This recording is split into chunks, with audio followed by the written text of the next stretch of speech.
is NAD. NAD is a molecule that we need for life. Without it, we're dead in 30 seconds.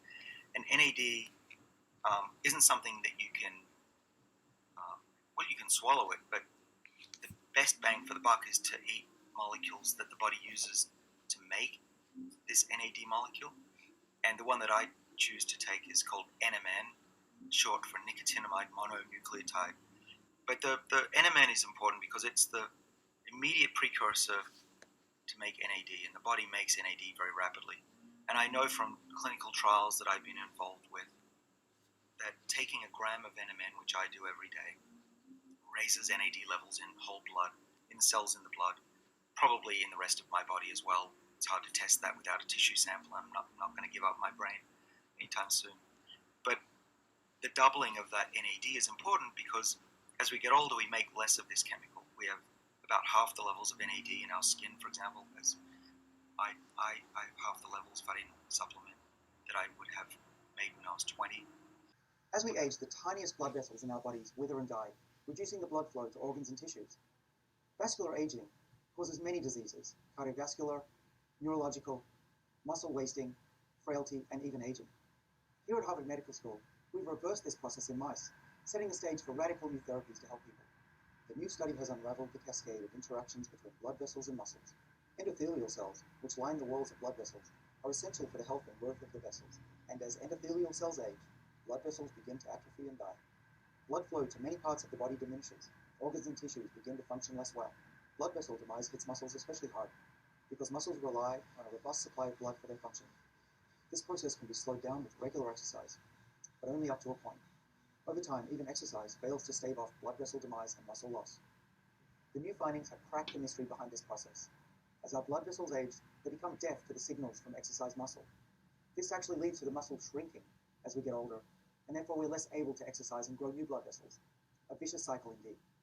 The two key players in the crosstalk between blood vessels and muscles are a molecule called NAD and a protein called SIRT1.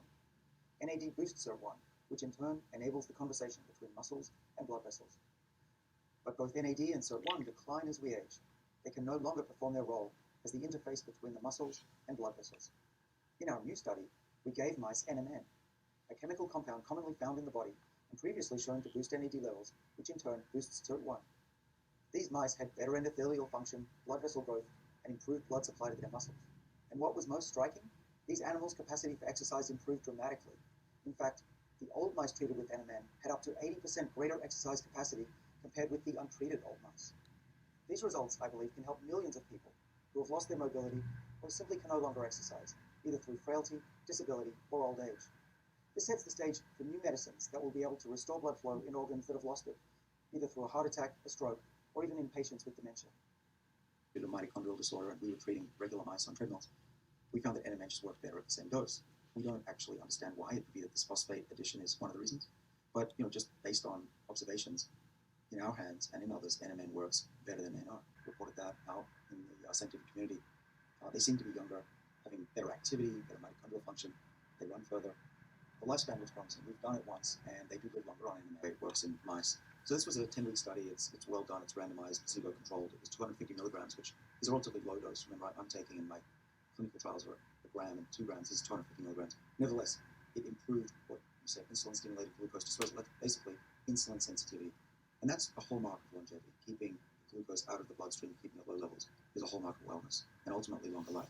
So that's the beginning, but we have a lot more to figure out. We need to figure out if that increased endurance that we see in my lab with NMN-treated mice is true for humans. We also want to know, are organs protected?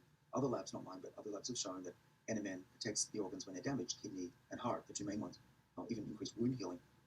I'd love to know if NMN does that in humans. That'd be a big deal. Kidney injury is huge, and particularly, I don't know if you know this, but most surgeries on the heart end up damaging the kidneys, and there's not much you can do about it. So ultimately, we've seen a glimpse with Yoshino et al.